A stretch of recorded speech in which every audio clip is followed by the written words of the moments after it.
So hey friends, কেমন আছো তোমরা? আশা করি সকলে খুব ভালো আছো, আমরা খুব ভালো আছি। তো welcome to our daily lifestyle blog চ্যানেলে। তো দেখো আমি এসে গেছি, এটা হচ্ছে আমাদের দমদমে মেট্রোর টিকিট কাউন্টার। তো এখান থেকে মেট্রোর টিকিট কাটলাম। তো তারপরে দেখো দেখো প্রচণ্ড ভিড়। তো টিকিট দিল আমাকে আমার বর। তো এই দেখো টিকিট এখানে দিলাম, গেট খুলে গেল। এই দেখো আমি এবার বেরিয়ে চলে আসলাম। তো স্টেশনে গেলাম, তারপরে মেট্রো পেলাম। তো ওখানে তো এখন দমদম মেট্রোতে তো ভিডিও ফটো কোনো কিছুই অ্যালাউ নেই, তো সেই জন্য করতে পারিনি।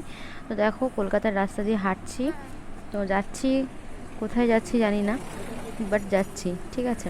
মানে অ্যাকচুয়ালি আমরা খুঁজছিলাম সম্ভবত দেশপ্রিয় বার্তা থেকে বেরিয়ে আমরা এখান থেকে হাঁটছিলাম। তো আমরা ওই যে নামটা ভুলে গেলাম, সিংহি পার্ক, ত্রিধারা, ওইগুলো খুঁজছিলাম, ঠিক আছে। তো আমরা গুগল ম্যাপ দেখে আস্তে আস্তে হেঁটে হেঁটে যাচ্ছিলাম, আর হচ্ছে অল্প অল্প করে ভিডিও করছিলাম। তো দেখো বহু বছর পর কলকাতার রাস্তা এরকমভাবে হাঁটা হচ্ছে আমাদের। তো আমরা তো খুব একটা কলকাতায় যাই না, তো যারা কলকাতায় যাতায়াত করে তারা চিনবে হয়তো এদিকে, আমি বলতে পারবো না। তাও এটা অনেকটা গলির রাস্তার মতনই লাগলো, এখানে সেরকম কিছু নেই। তো চলো যাওয়া যাক। তো দেখো তোমরা,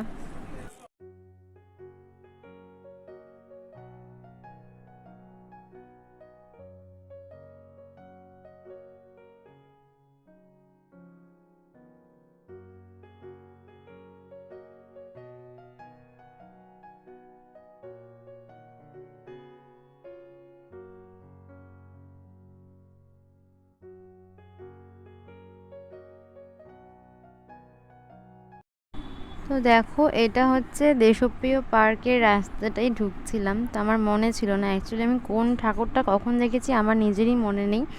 তো যাই হোক, ভুল হয়ে গেছে হয়তো। ও যে ওখানে দেশপ্রিয় পার্কে সম্ভবত কিছুটা দেওয়া ছিল লোগো ঠোগো, তো সেটা দিয়ে আমরা ঢুকছিলাম।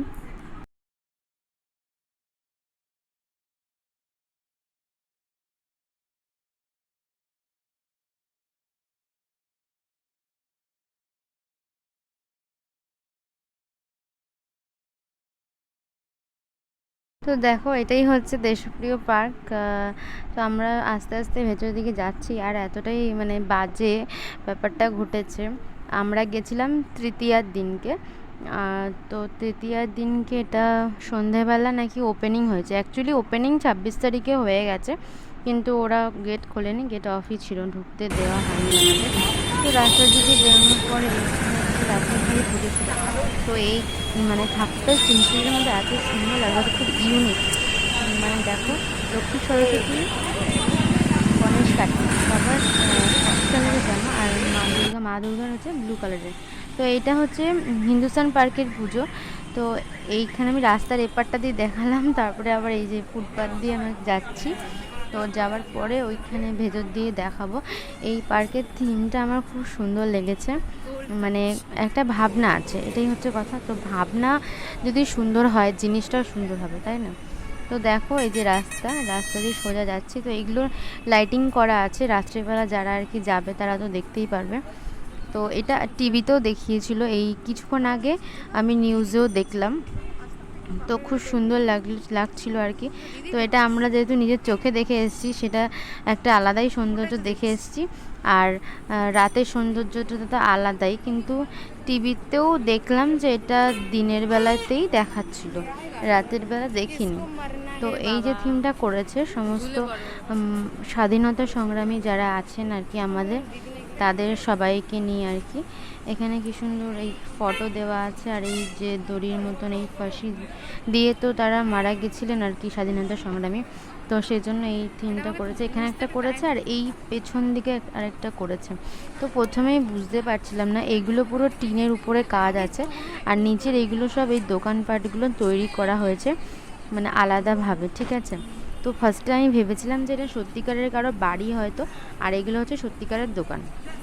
কিন্তু পরে যখন আমি উপরটা ভালো করে দেখলাম, নোটিস করলাম, তারপরে দেখলাম দেখো এখানে একজন বাঁশি বাজাচ্ছে, এখানে একটা অটো, এখানে দেখো সাউথের একটা ঠাকুর, হ্যাঁ ওখানে আরও সাউথের অনেক কিছু রয়েছে। এইবার হচ্ছে এই যে এইটার নিচে হচ্ছে এই মাঝখানটা দুর্গা ঠাকুর। দেখো কত সুন্দর। তোমরা তো দেখেইছো, যারা কলকাতায় থাকো তারা তো প্যান্ডেল হপিং করছোই, তারা তো দেখেই থাকবে। কিন্তু আমার সত্যি খুব ভালো লেগেছে। আর এত সুন্দর একটা গান চলছিল, মানে গানটা স্বাধীনতা সংগ্রামী হচ্ছে ওই যেটা আমাদের ক্ষুদিরাম বসু মারা যাওয়ার সময় করেছিল, একবার বিদায় দে মা। তো ওটার মিউজিকটা বাজছিল, দুর্দান্ত লাগছিল, দারুণ করেছে। মানে সত্যি কথা বলতে রাস্তার উপরে পুজো এটা। তো আমার মনে হয় এরা একটা বড় জায়গা পেলে আরও সুন্দর করে তুলে ধরতো এই থিমটাকে। তো যাই হোক, এইটুখানি রাস্তার মধ্যে যে থিমটা করেছে এটাই অনেক। তো এইটা কোথাকার পুজো আমার ঠিক মনে পড়ছে না। যাই হোক, এই প্যান্ডেলে কোথাও দেখতে পেলে তোমরা বুঝে নিও। দেখো কত সুন্দর করে বানিয়েছে। এখানে সম্ভবত লক্ষ্মী সবাইকে মানে খাওয়াচ্ছে আর কি, এটা বোঝাতে চেয়েছে। আর এই যে মা দুর্গা মিষ্টি হাতে নিয়ে গণেশ আর হচ্ছে কার্তিককে দিচ্ছে, আর হচ্ছে ওদিকে সরস্বতী গান শেখাচ্ছে। তো দেখো কত সুন্দর লাগছিলো। এখানে একটা মানে আমার চোখে দেখা খুবই ইউনিক একটা থিম বলতে পারো। তো এটা কোনো কেউ স্পন্সার করেছিল, হয়তো উপরে স্পন্সারের নামটা লেখা ছিল, সেটা আমি ভিডিও করে নিই। দেখো কত সুন্দর এখানে গাছপালা দিয়েছে, আর দুধারে দুটো ছোট ছোট সিংহ ছিল, সেটাও আমি তোমাদেরকে দেখাবো। এই দেখো, এই দেখো কত ছোট্ট ওই পাশেও একটা ছিল গেটে আর কি, সিংহ। এবার হচ্ছে এই যে যাচ্ছি ঠাকুরের দিকে আর কি। তো এটাও কিন্তু পুরো রাস্তার উপরে, মানে 3 রাস্তার মোড় মাঝখানে পুজোটা করেছে, মানে খুবই সুন্দর। মানে দেখো এই উপরে একটু বিল্ডিং টাইপসের করা আছে, আর নিচে বই খোলা আছে, দুটো বই দেখো খোলা আছে, এই যে দুটো বই খোলা আছে। আর এখানে কিছু পুতুলসের ওই উপরে দেখো পুতুল আছে, নন্টে ফন্টে আর কি। এই যে নন্টে ফন্টে এখানে উপরে দিয়ে দেখছে, আর এখানে ঝুলে আছে লাইট পোস্টটাতে। আর হচ্ছে ভেতরের দিকে যাব, দেখো দেখো এখান থেকে ঠাকুরটা অলরেডি দেখা যাচ্ছে। আর দেখো গাড়িগুলো কোথা থেকে বেরোচ্ছে, দেখো গাড়িগুলো ঠিক এই পাশটা থেকে বেরোচ্ছে। মানে বুঝতে পারছো, এখানে রাত্রেবেলা যারা মানে প্যান্ডেল হপিং করতে যাবে তারা তো মানে তখন তো এগুলো নো এন্ট্রি থাকবে, মানে তাও রাস্তাটা মানে ব্লক করে আর কি সবাইকে ঠাকুর দেখতে হবে। আমি কোনোদিন রাত্রিবেলা ঠাকুর দেখিনি কলকাতায়, বলতে পারবো না ব্যাপারটা কীরকম দাঁড়ায়। তো দেখো এখানে বাটুল দ্য গ্রেট রয়েছে, আর উপরের কাজটা দেখো কত সুন্দর। মানে এখানে যখন রাত্রে লাইটটা জ্বলবে মানে আরও সুন্দর লাগবে, তাই না? তো এখানে বই ঠইয়ের নাম লেখা ছিল। তারপরে আমরা গেছিলাম কালীঘাটে। তো যেহেতু এই ঠাকুর পুজোগুলো কালীঘাটে, তো আমরা কালীঘাট মেট্রো স্টেশন থেকেই গেছিলাম। তো কালীঘাট মেট্রো স্টেশনে যেহেতু কাছাকাছি, তো এখানে কালীঘাট মন্দিরটা দেখতে গেছিলাম। কিন্তু দেখো এগুলো সব কনস্ট্রাকশনের কাজ চলছে। তো আমরা গেছিলাম 3টের সময়, মন্দির বন্ধ ছিল, তাই আমরা মায়ের দর্শন পাইনি। যাই হোক, নেক্সট টাইম আমরা আবার আসবো শুধুমাত্র মায়ের দর্শন নিতে, তখন আর কি দেখে যাব। আমার বরকে বলেছিলাম যে থাকার জন্য, তো ও বললো যে এখন আর থাকবো না, চলো চলে যাই। তো আমাদের বাড়ি আসতে অনেকটা লেট হবে, সেজন্য আমরা আস্তে আস্তে বাড়ির দিকে আর কি চলে আসছিলাম।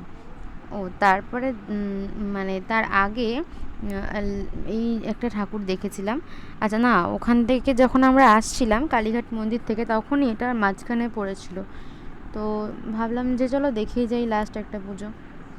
তো দেখো এখানে কত সুন্দর কাঠের জগন্নাথ বলরাম প্যাঁচা, আর এগুলো টুল বসার জন্য। এটা কোনো স্ট্যান্ড ছিল, আমি বুঝতে পারলাম না ব্যাপারটা কি। আর এই পাশেও দেখো দোকান ছিল, অনেকগুলো স্টল আর কি বসেছে। মানে বড় ডাইনিং প্লেস থাকলে আর কি, মানে এই জিনিসটা আমার সবথেকে বেশি খারাপ লেগেছে যে মানে পুজোর এখানে একটা বিমলের একটা মানে থিম করেছে, কি জানে বাবা কি আর কি, কী ভাবনা চিন্তা নিয়ে করেছে জানি না। তো দেখো এই সমস্ত যে ব্যানার, এগুলো সব নানা রকম কোম্পানির আছে ব্যানার। এ দেখো ঢাকটা কত সুন্দর লাগছে। তো এই যে আস্তে আস্তে আমরা পুজো মণ্ডপে প্রবেশ করছি। তো দেখো এই যে হচ্ছে আমাদের পুজো মণ্ডপ, পুরো কাঠের এইগুলো এই জিনিসগুলো। আর এই ঠাকুরটা মানে অসাধারণ অসাধারণ। মানে 5টা 6টা ঠাকুর দেখেছি, মানে সেটাই আমার কাছে অনেক, পরিষ্কার কথা। কারণ আমি তো কলকাতা সেরকম কিছু চিনি না, আর বলতে গেলে আমার বড় সেরকম কিছু চেনে না, সেই কারণে আমরা যা ঠাকুর দেখেছি এটাই অনেক। তো তোমরা কারা কারা কলকাতায় প্যান্ডেল হপিং করেছো, মানে যারা আর কি কলকাতাতে থাকো না, তারাই জানাবে কমেন্ট করে তোমাদের কেমন লাগলো। আমার তো দারুণ লেগেছে যে কটা দেখেছি। তো দেখো এখানে ঠাকুরটা কিন্তু অন্যরকম আদলে তৈরি। আর এই সামনের এই ছোটো ছোটো ঘরগুলো, এগুলো সম্ভবত পাখির ঘর ঠরি মতনই হয়তো কনসেপ্টে বানানো, আমার ঠিক বুঝতে পারছিলাম না। সামনে আবার মিডিয়া ছিল, মিডিয়া